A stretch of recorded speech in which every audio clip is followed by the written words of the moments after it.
We are looking for letters that represent two organic compounds that are isomers of each other. We're looking for the letters that represent two organic compounds that are isomers of each other. Let's just calculate the number of carbons on the longest chain first before we look at other things. So here we have 1, 2, 3, 4, 5. So if we find something with 5 carbons, then we can compare the two. For B, we have 1, 2, 3, 4, 5, right? But then this is an alkyne, so they cannot be isomers of each other.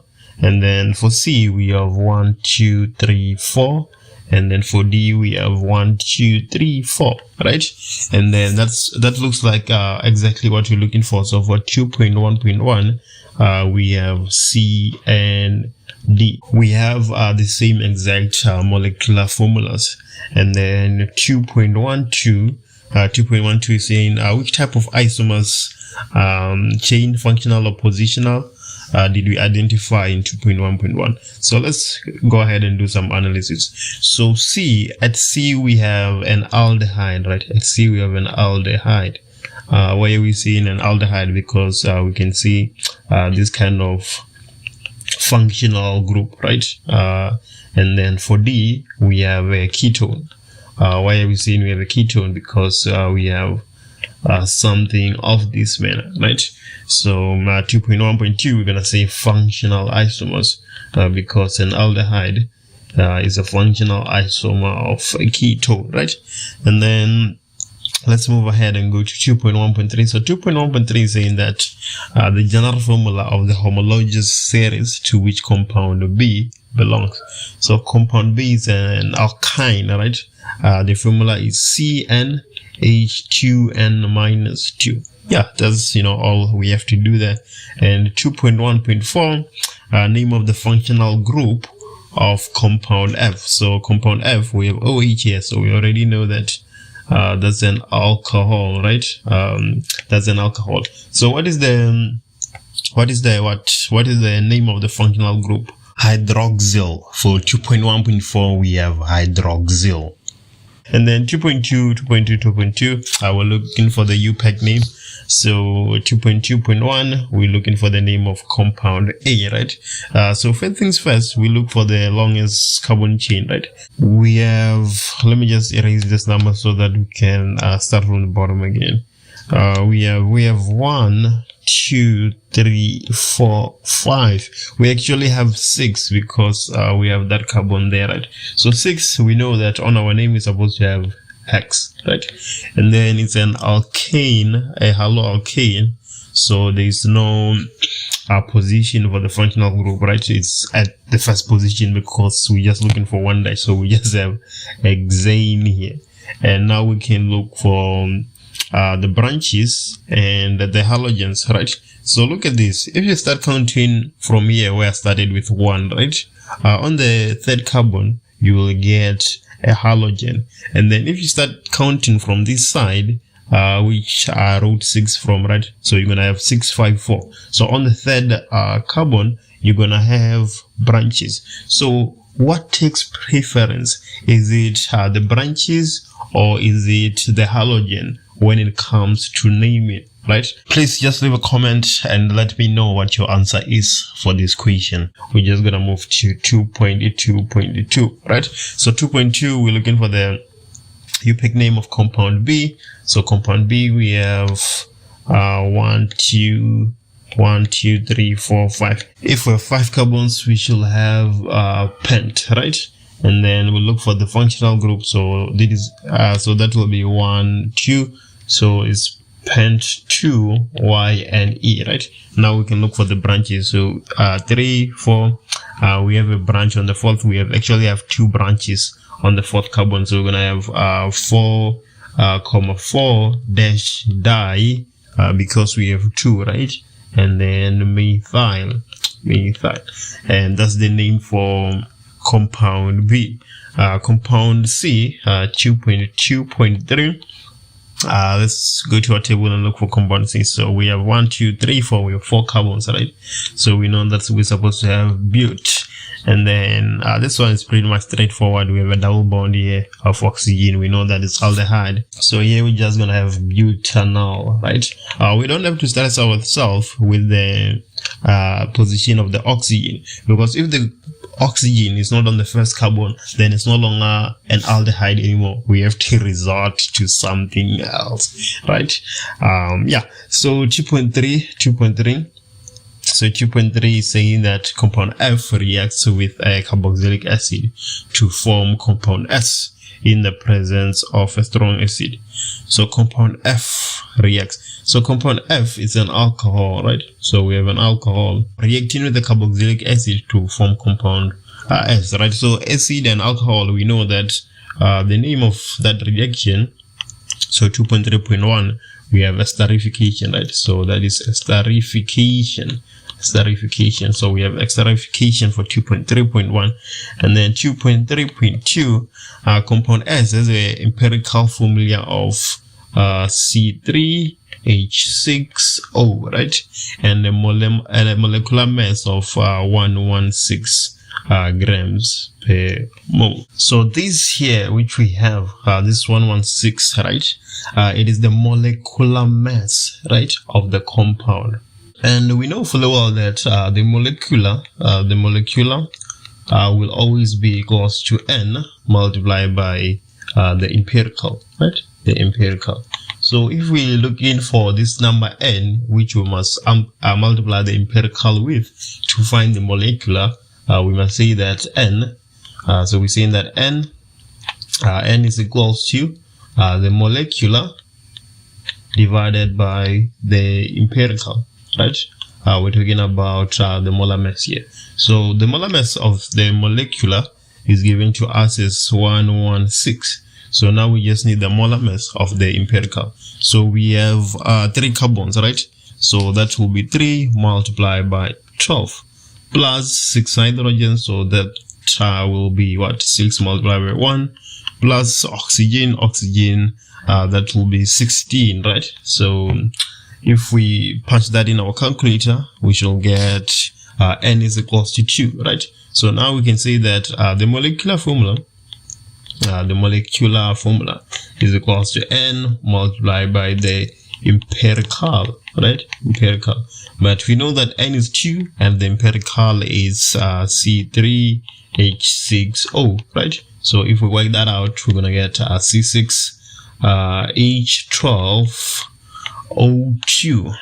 The mistake I made initially, I determined this molecular formula that we have here, and then I just left the question as it is, right? If you look at 2.3.2, it is not saying that we shall write the molecular formula of the ester, right? But the molecular formula of the carboxylic acid. Here, this molecular formula that we determined is for the ester, right? Compound S. So now what you have to do, you have to say, okay, my ester has 6 carbons, right? And then it is made up of the carboxylic acid and compound F. Compound F has 1, 2, 3, 4.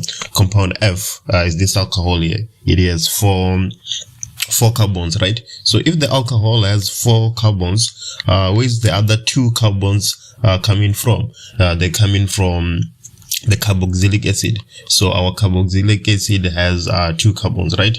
And we know exactly what that is going to be. It's going to be ethanoic acid, right? But then we need to write the molecular formula down. That will be C2H4O2. The melting points of some organic compounds are given in the table below.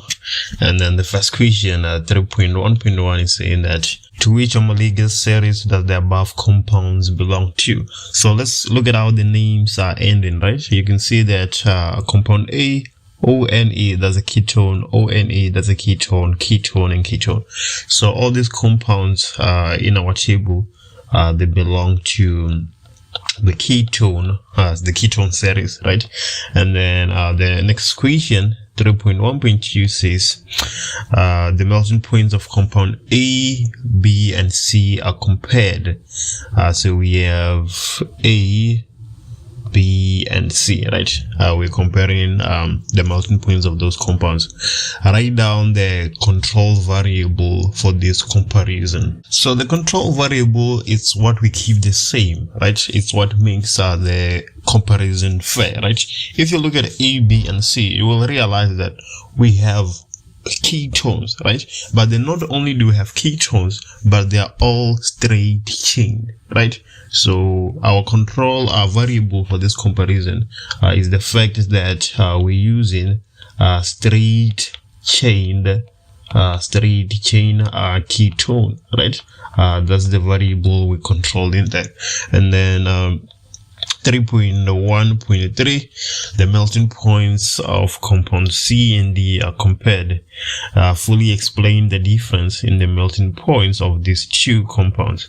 So we're looking at compound C and D. So compound C says pentane 2-ONE, and then compound D, so this is C, and the compound D we have 3-methyl butane ONE. They're all ketone. What does that tell us? That tells us that we have London forces in all of them, right? So in C and D, we have London forces. Yeah, and then as you can see, they will have the same molecular formula, right? But then compound D has a branch. Compound D has a branch, right? Is branched, unlike compound C.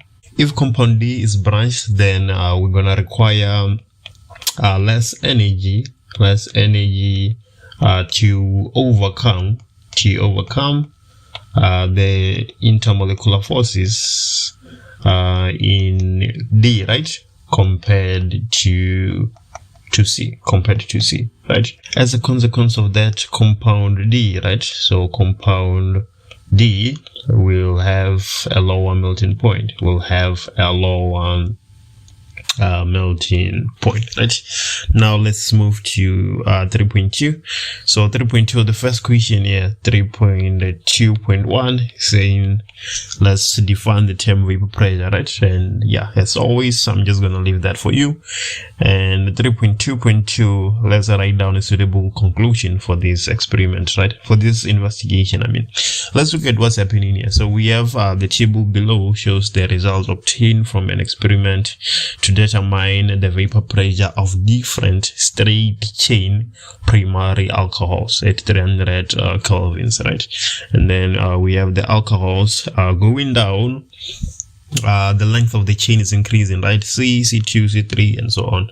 And then as the length of the straight chain increases, it seems like the vapor pressure is going down, right? That's what we can see from the results from the investigation. So what would be a suitable conclusion for this experiment? As the length of the straight chain primary alcohol increases, the vapor pressure decreases. As the length of the straight chain primary alcohol increases, the vapor pressure decreases. Now let's do 3.2.3. So 3.2.3 is saying that let's write down the IUPAC name of the alcohol with the highest boiling point. So now the question is, how does VP relate to BP, right? How does vapor pressure relate to the boiling point, right? So this is how it works. The lower the vapor pressure, the higher the boiling point. The higher the vapor pressure, the lower the boiling point. So since here we're looking for the highest boiling point, we have to look for the lowest vapor pressure. And then the lowest vapor pressure is this last alcohol that we have here. We have C6H13OH, right? So we're looking for the name of that alcohol, right? So the name of this alcohol, if it's straight chained, we're gonna have hexane-1-ol. And the last question, 3.2.4. So 3.2.4 here is saying the experiment is now repeated at 320 kelvins, will the vapor pressure of each compound increase, decrease, or stay the same? Will the vapor pressure of each compound increase, decrease, or remain the same? Please let me know in the comments which answer you chose between increase, decrease, or remain the same, and I will pin the correct one. In order to tell whether compound A here is a primary, secondary, or tertiary haloalkane, we need the structural formula, because if we have the structural formula, it would be easy to see. So let's go ahead and do that. So for 4.1, let's just copy the formula we given. We have CH3 and then C in bracket CH3, we have Br, CH2, CH3. So if we draw the structural formula for this compound A here, then we can better tell whether it's a primary, secondary, or tertiary alcohol. So we have CH3 to start with, right? So let's go ahead and have that. So we have CH3, and then we have a carbon.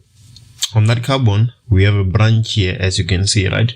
So we have a branch, you have another carbon here. You can put it at the bottom, it doesn't matter. And then we have a halogen, right? So let's go ahead and put the halogen. We have Br.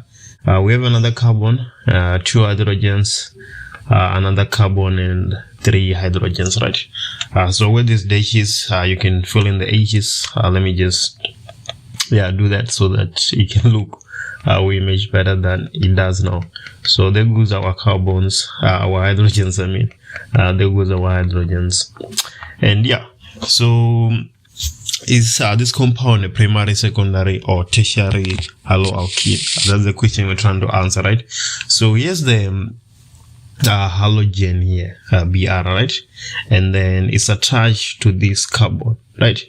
If the carbon is attached to 3 other carbons, then it's a tertiary haloalkane, right? And then as you can see here, this carbon is attached to 1, 2, 3, right? So from that, we know that compound A is a tertiary haloalkane, right? If you want to know how to determine a secondary or a primary haloalkane, then you can just look that up. Let's do 4.2. So for 4.2 here, we're looking at the first reaction 1, right? This reaction here. So 4.2.1 says that beside heat, write down the other reaction condition needed, right? But then I feel like question 4.2.2 should have been question 4.2.1, right? And then 4.2.1, 4.2.2, because for you to know the conditions, you need to know the type of reaction that is taking place, right? So let's start with 4.2.2 instead. So 4.2.2 says write down the type of reaction that takes place. So let's look at compound A, right? Compound A is saturated. As we can see, is saturated, right? There's no double bond. And then compound B is unsaturated, right? Unsaturated, unsaturated. So every time when we go from saturated to unsaturated, that is elimination. Something has been eliminated. Initially, we didn't have any double or triple bonds, and now we do. So that is elimination reaction. So 4.2.2, we can write elimination reaction, right? We don't have to be specific. You just see the type, so we can just say elimination. We don't have to tell which elimination reaction it is, right? And then now we can take off 4.2.1. Besides heat, let's write down the other reaction condition needed. The other reaction condition needed for this kind of reaction is a concentrated base, right? We need a concentrated base for this reaction to take place. And then 4.2.3 says that using structural formula for the organic compounds, let's write down a balanced equation for this reaction. So let's go ahead and do that, right? We already have the structural formula for compound A, right? So I'm just gonna use that one that we already have there take it from there, right? So we have compound 1 there, and then compound A, and then plus a concentrated base, right? So let's use KOH, and then let me just put them on the same line. So let's say plus KOH here. So we're saying plus KOH, right? And then let's remove these things that we have there. So this reaction, it should give us C5H10, right? So but we know that the longest carbon chain has 4 carbons, right? So we're gonna have 1, 2, 3, 4, right?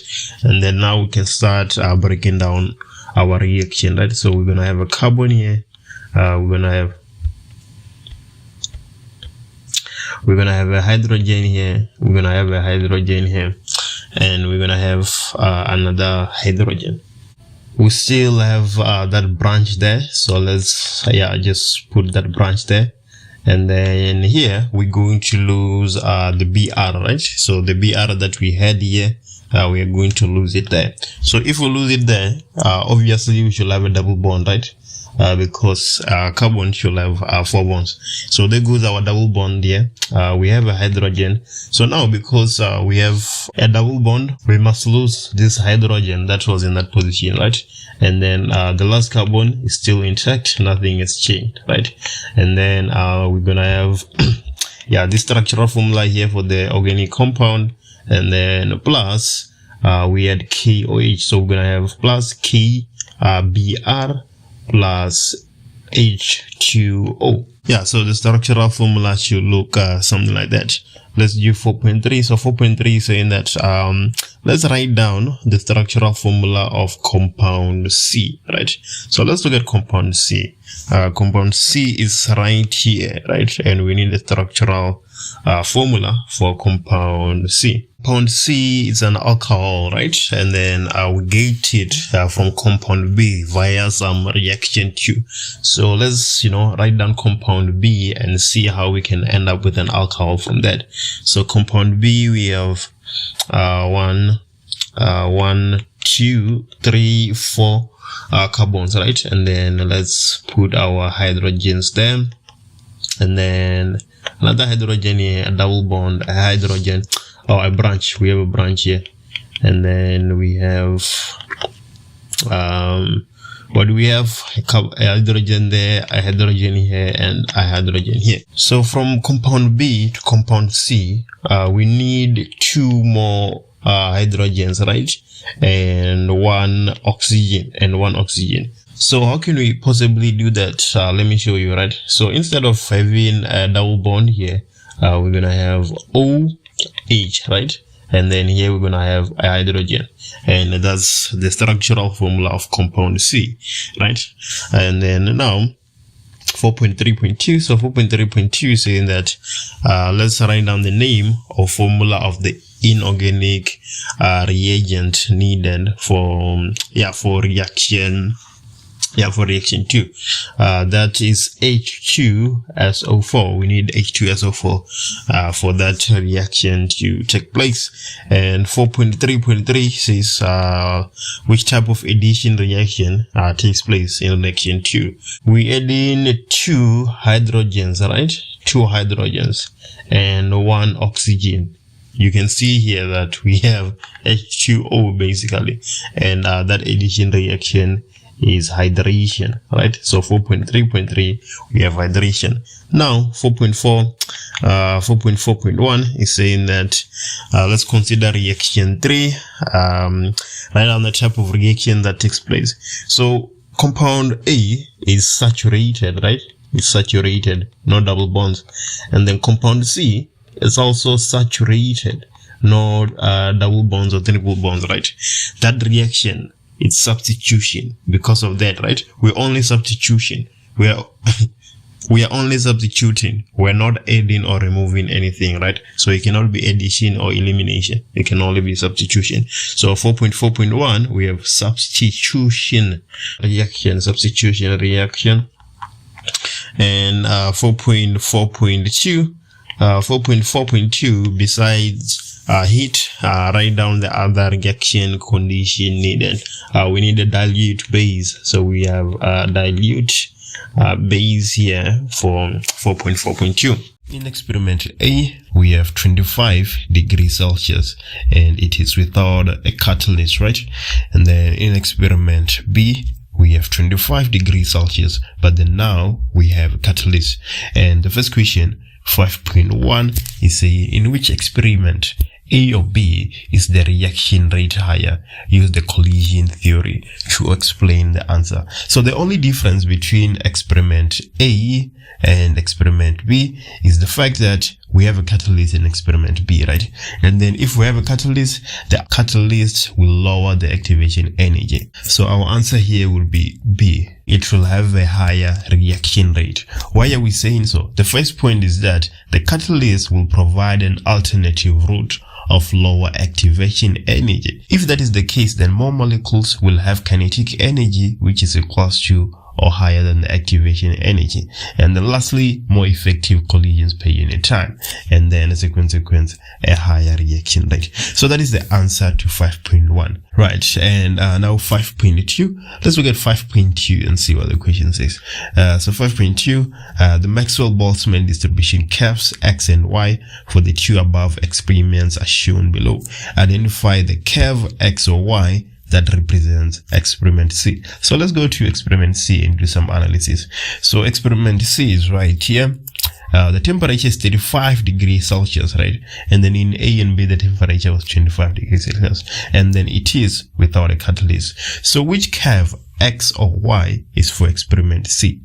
Curve Y is for experiment C, right? So the answer for 5.2 is Y. Why are we saying that? Now let me explain. Every time when there's an increase in temperature, right, average kinetic energy of the molecules is going to increase. And as a consequence, the Maxwell-Boltzmann distribution curve will shift to the right, and then the peak will get lower, right? As you can see here, Y is more to the right compared to X, and then it shifted a bit lower, right? That's what always happens when temperature is increased in an experiment. So that is 5.2. Now moving to 5.3. So 5.3, the volume of gas produced in experiment B during the first 3.6 seconds is collected in a syringe as shown below, right? And then 5.3.1, write down the volume of O2 collected in the syringe. So let's go ahead and do some analysis, right? So we can see that the O2 is filling this space. Now we just need to write down the volume, right? Let me show you something. From this point here to this point, it's 160, right? So obviously from this point here again to this point should be half of 160, which is 80, right? So we know that one marker is 80 centimeter cube. From 480 to this point we're interested in, it's just a matter of adding 80 centimeter cube, right? So we're gonna have 480 plus 80 being equals to 560 centimeter cube, and that is the volume of gas we have collected, right? And then 5.3.2, calculate the mass of water that was produced during the first 3.6 seconds. Take the molar gas volume to be 24,000 centimeter cube per mole at 25 degrees Celsius, right? So we have 2H2O2 giving us 2H2O plus O2. We have the volume of the oxygen, right? We want the mass of the water. So what we can do, we can convert this volume to number of moles, right? And then after finding the number of moles of O2, we're going to use those number of moles to find the number of moles of H2O. And from the number of moles of H2O, we're going to be able to find the mass, right? So let's go ahead and do that. For O2, we're going to say that the number of moles is equals to the volume divided by the molar gas volume, right? We can only use this when we are dealing with gases. So this will be equals to, what is the volume? We say that it is 560 centimeter cube divided by our molar gas volume, which is 24,000 centimeter cube. Question now might be, why am I using centimeter cube and not decimeter cube? That is because all my units are in centimeter cube, right? So even if I divide the numerator and the denominator by 1,000, those thousands are gonna cancel out, so it doesn't really matter in this case. But anyway, stories. So we're gonna have 0.023 moles of O2, right? But let's not forget, we want to use the moles of O2 to find the number of moles of H2O. So we're going to say that the number of moles of O2 divided by the number of moles of H2O is equals to, what is the balancing coefficient of O2? Yeah, there is 1 here, right? So we just have 1, and the balancing coefficient of H2O, that is 2. So the number of moles of H2O is 2 times the number of moles of O2, right? So we're going to have 0.046 moles as the number of moles of H2O. So now let's go ahead and find the mass. We know that the number of moles is equal to the mass divided by the molar mass. So the mass will be equal to the number of moles divided by the molar mass.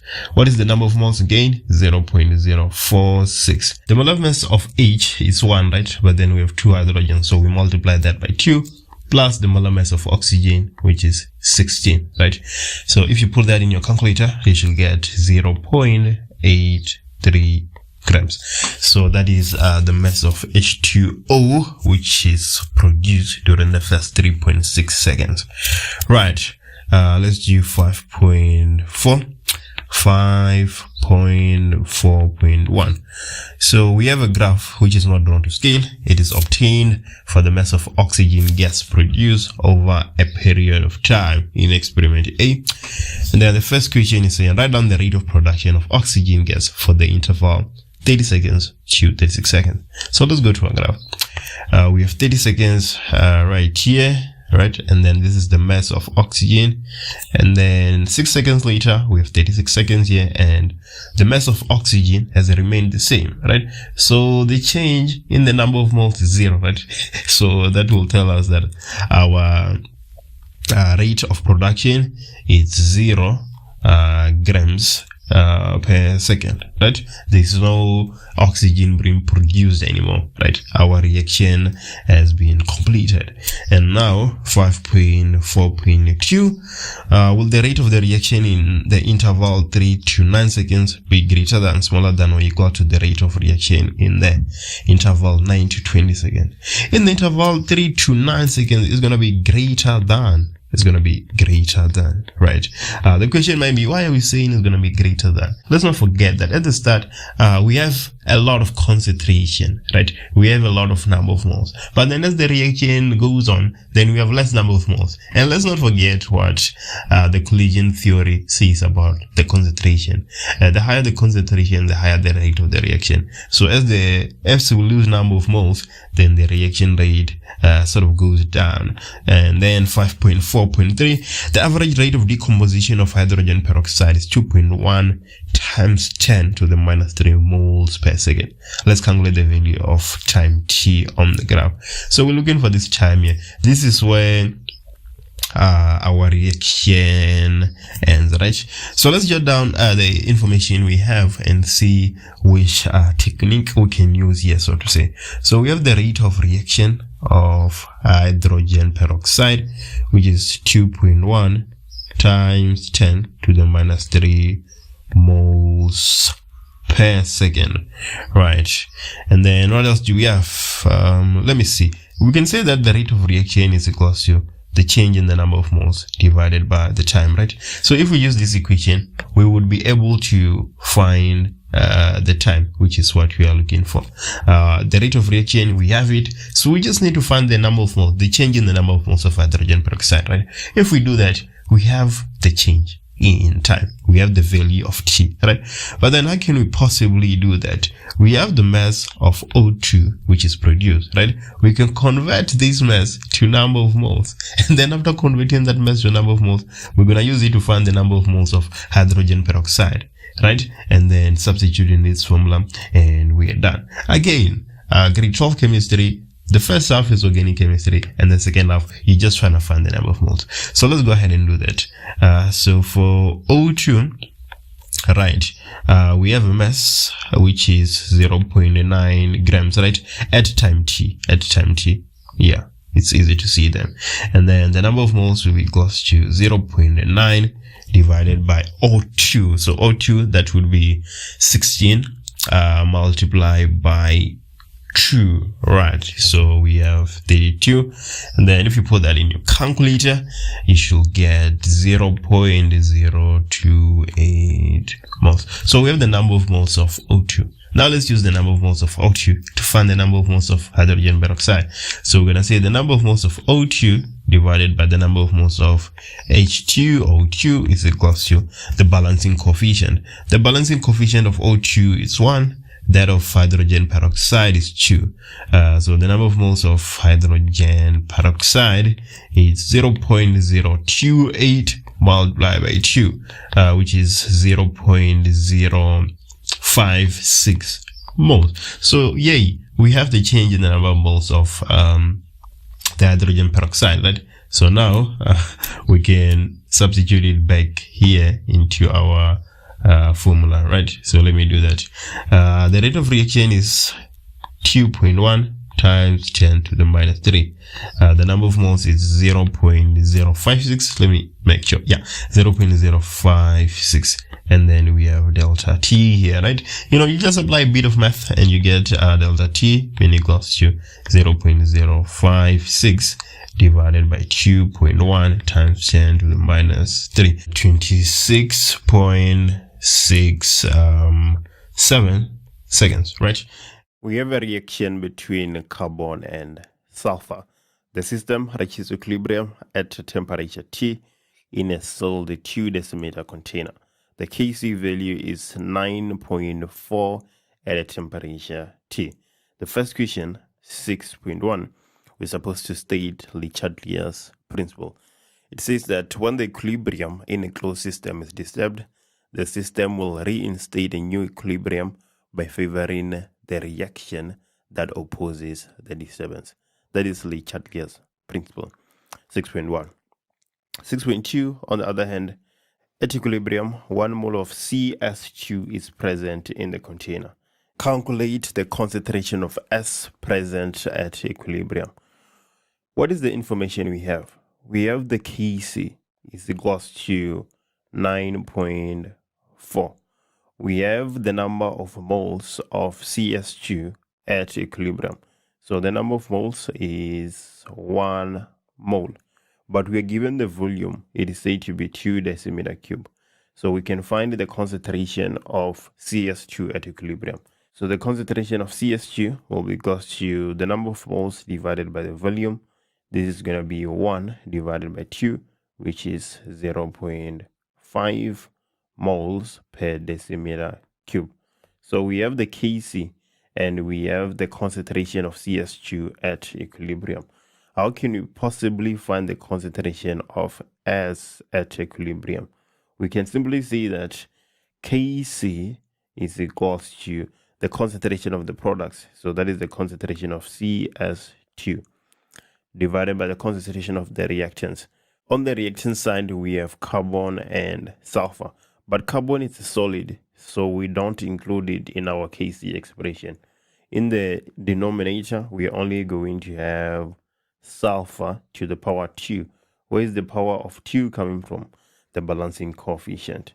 If we go ahead and substitute, we're going to get 9.4 being equals to the concentration of CS2, 0.5 divided by the concentration of S, sulfur squared.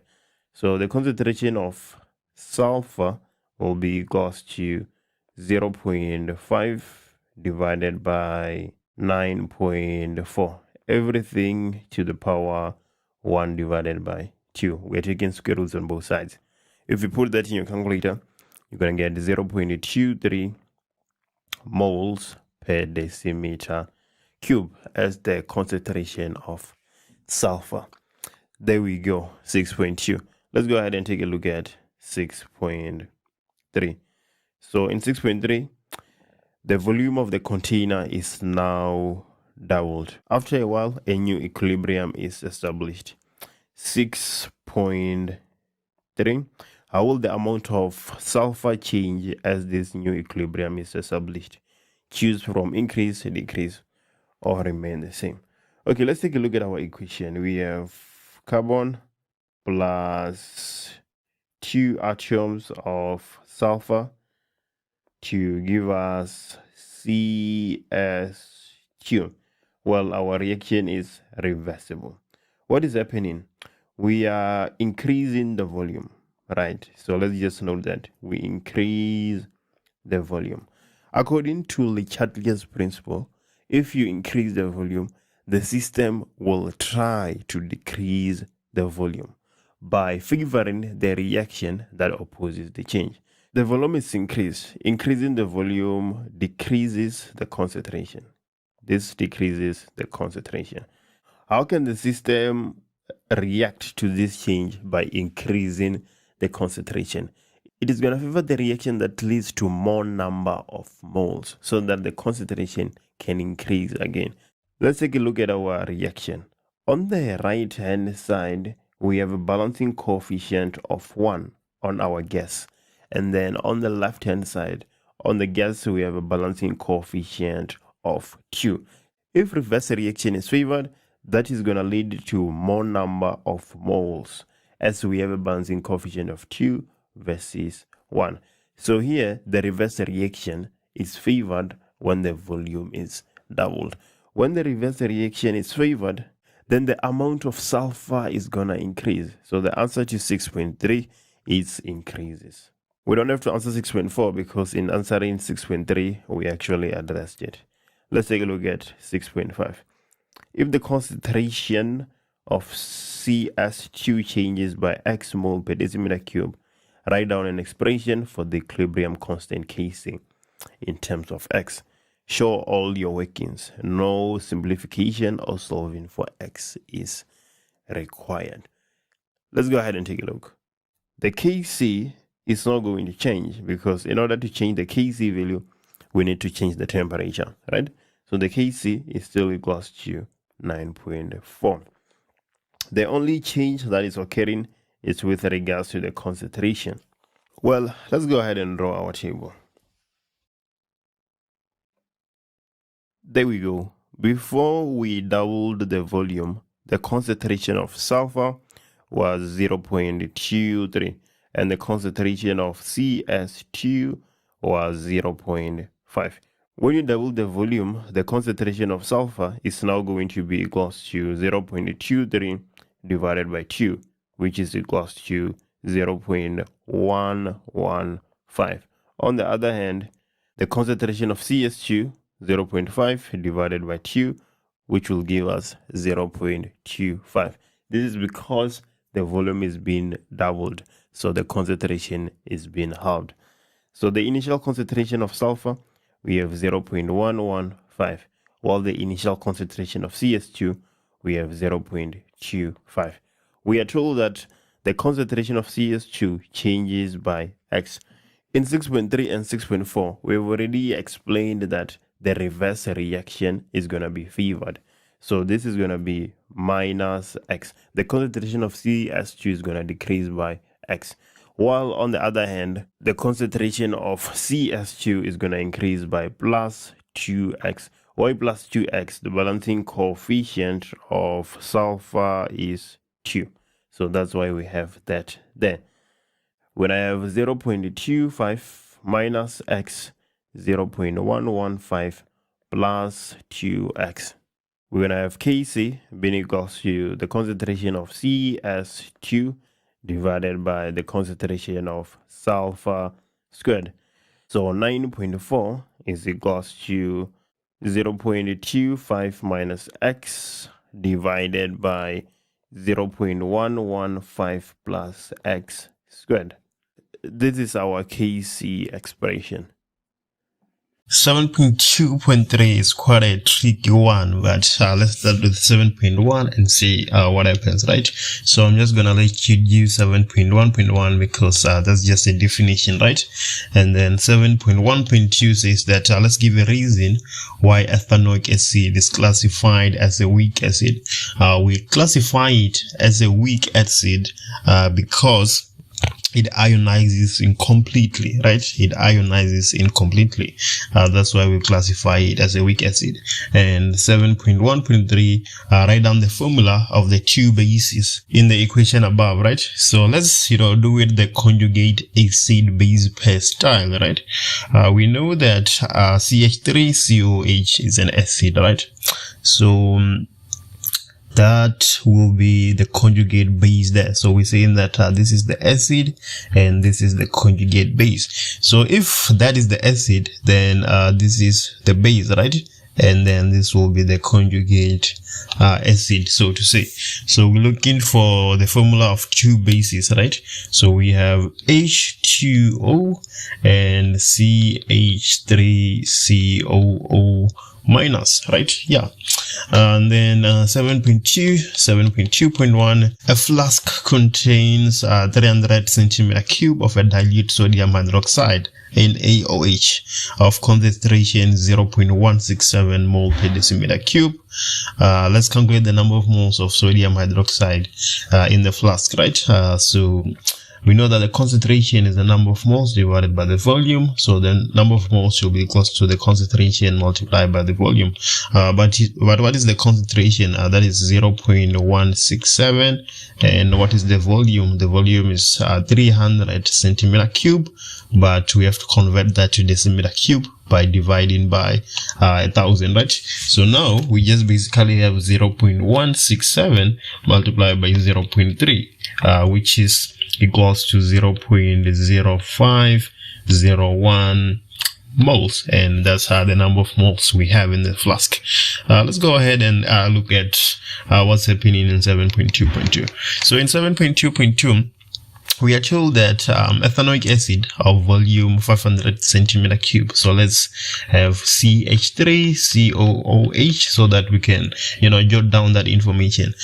We have a volume of 500 centimeter cube, and a known concentration X is now added to this flask to give a solution of volume 800 centimeter cube. It is found that the pH of the mixture is 11.4. The pH of the mixture is 11.4. So the mixture is basic, right? And then 7.2.2 says let's calculate the concentration of the OH minus in the mixture, right? There's quite a few ways you can do this, but we know that pH plus POH is equals to 14, right? So if we're looking for POH, we're just saying that 14 minus 11.4, which is equals to 2.6, right? So now from POH, we can find the concentration of OH minus, right? Because we know that POH is minus log of OH minus, right? So if you're looking for the concentration of OH minus, we're going to have 10 to the minus 2.6, right? So that is 10 to the power minus 2.6, which is giving me 0.00251 moles per decimeter cube, right? And that's exactly what we have there. Let's move to 7.2.3. So 7.2.3 is saying that let's find the initial concentration X of the ethanoic acid, right?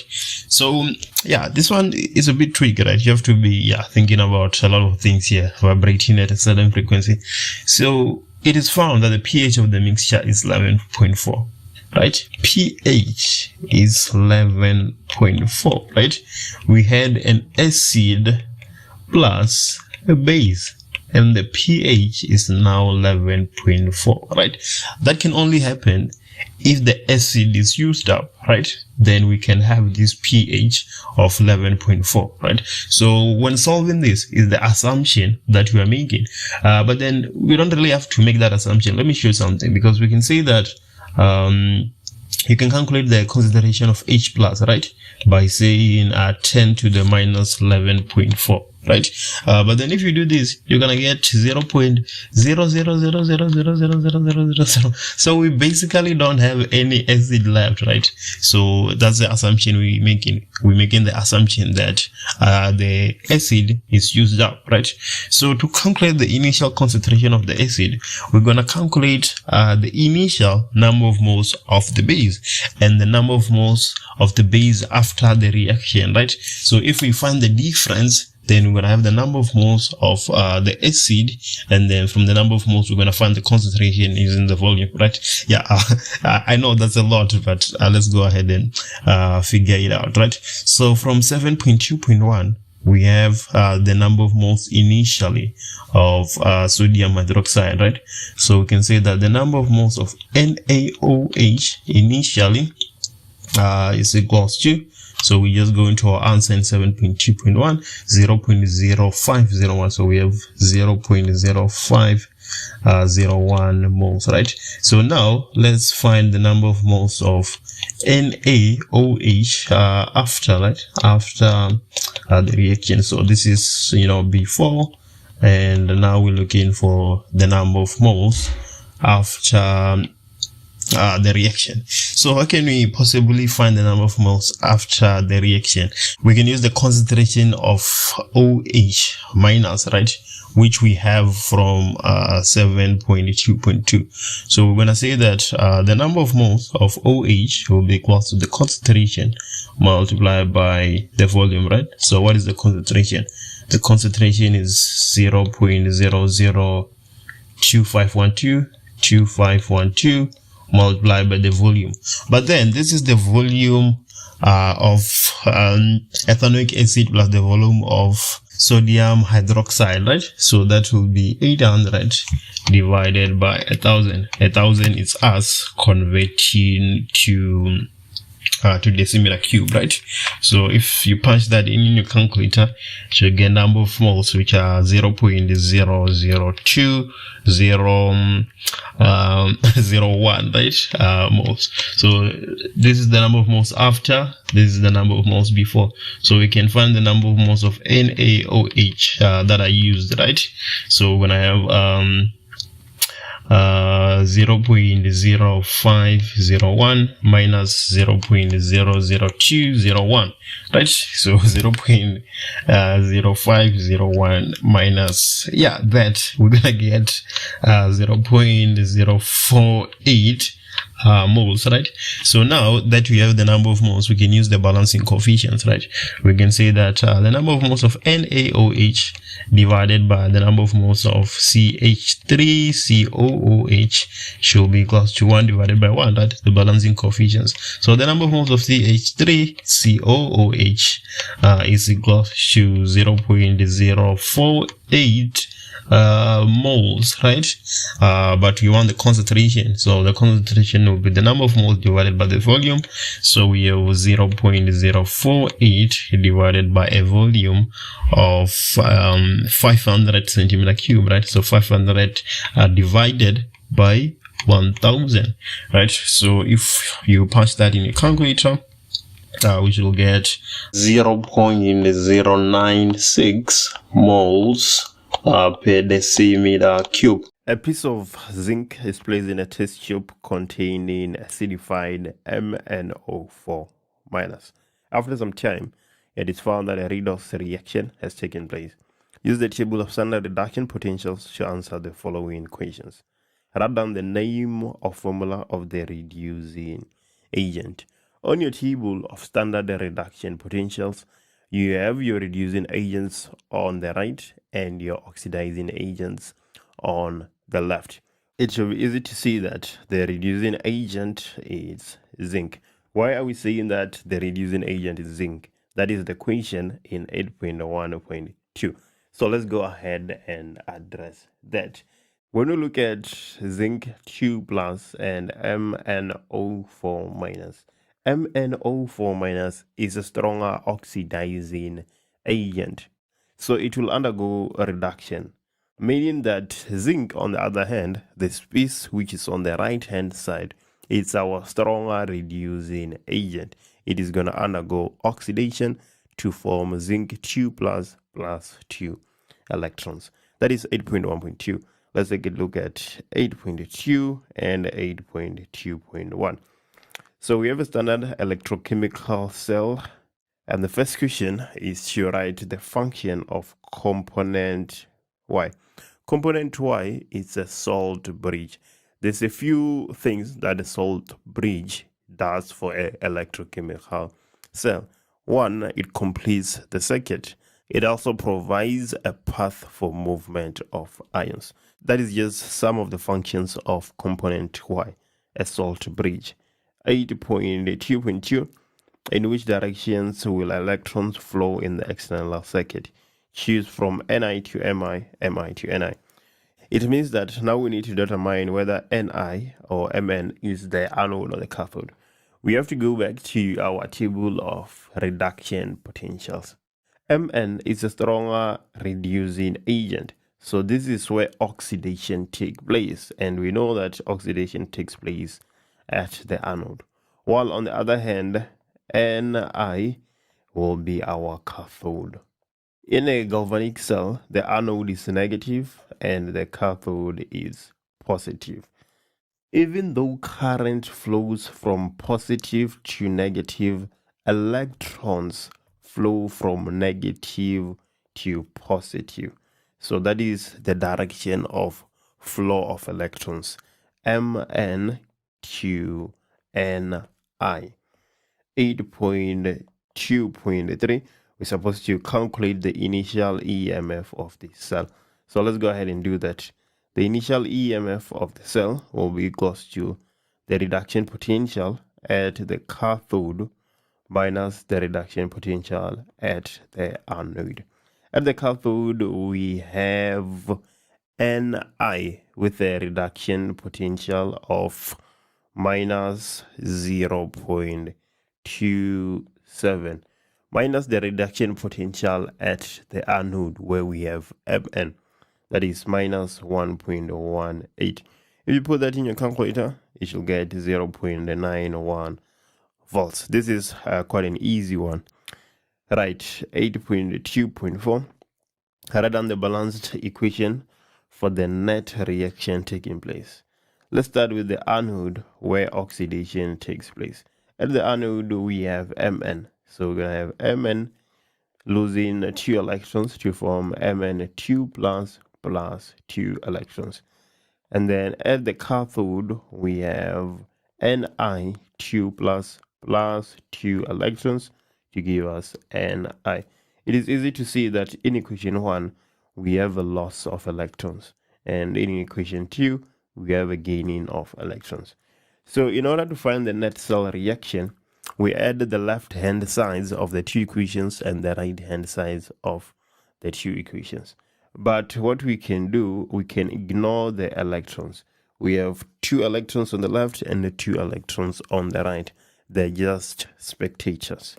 We're going to ultimately have, so we're adding Mn and Ni2 plus. So we're going to have Mn plus Ni2 plus to give us Mn2 plus Ni. So Mn2 plus Ni.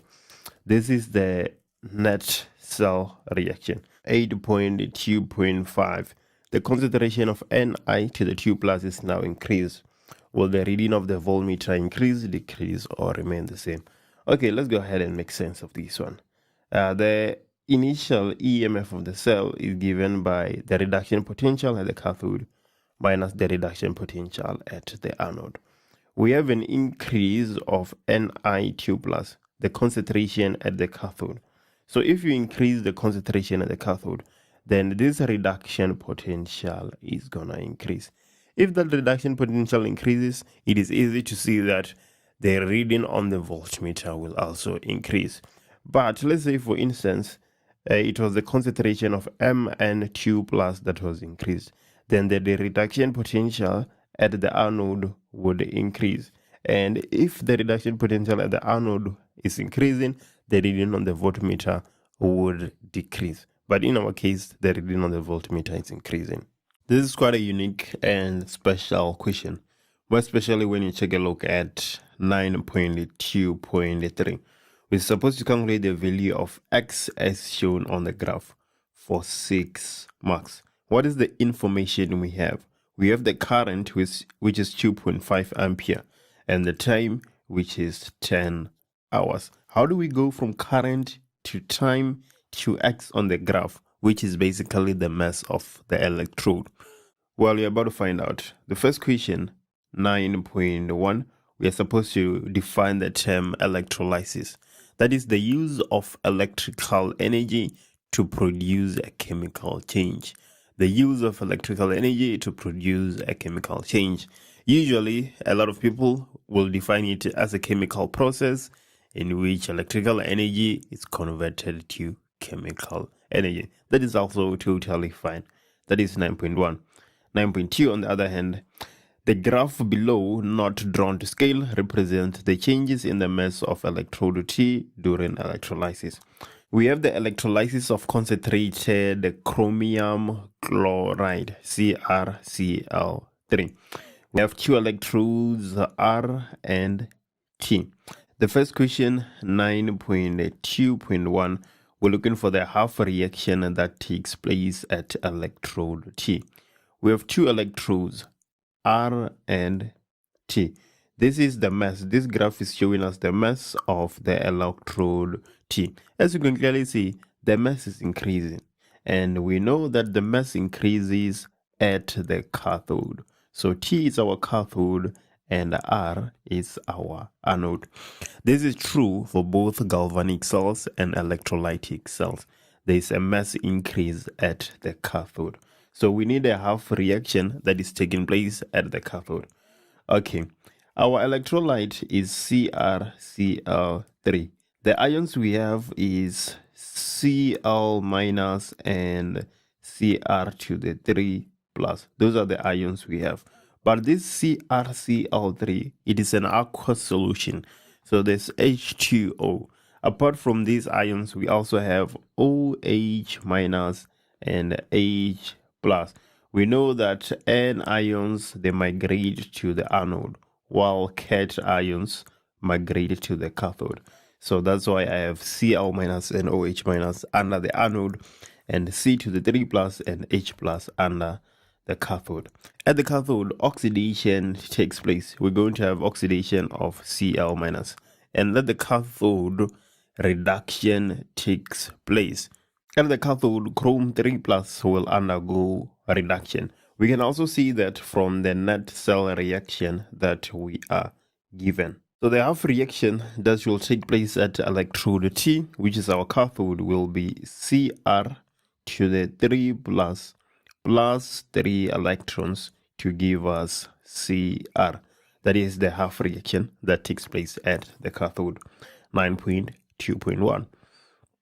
9.2.2, a current of 2.5 ampere passes through the cell for 10 hours.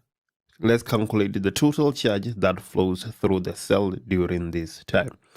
So we have the current, we have the time, we are looking for the charge. Which equation can we use? The current is the rate of flow of charge. So we're going to have the current being equals to the charge divided by the time. In order to find the charge, we can simply cross multiply and have the current 2.5 multiplied by time, which is 10 hours. But we know that our time is supposed to be in seconds. So we're going to have 10 hours multiplied by 60 minutes multiplied by 60 seconds. If you put that in your calculator, you're going to get 90,000 coulombs. This is the charge, the amount of charge that flows through the cell during this time. 9.2.2. The question you've been waiting for, 9.2.3. Let's find the value of x as shown on the graph. Well, what is the question really asking us to calculate? We know that we have chrome being deposited at the cathode. So we need to calculate the mass of the chrome that has been deposited at the cathode. How can we do that? Let's look at the information we have. We have the charge. How can we go from charge to number of moles essentially before we ultimately calculate with the molar mass and find the mass? From the charge, we can find the number of electrons. From the number of electrons, knowing fully well that 3 electrons will result to 1 chromium atom, we can determine the number of atoms of chromium. From the number of atoms of chromium, we can ultimately find the number of moles using Avogadro's number, and then we can determine the mass. Let's go ahead and do that. The number of electrons is equals to the charge divided by the charge of an electron. This will give us 90,000, which is the charge we determined above, divided by 1.6 times 10 to the minus 19.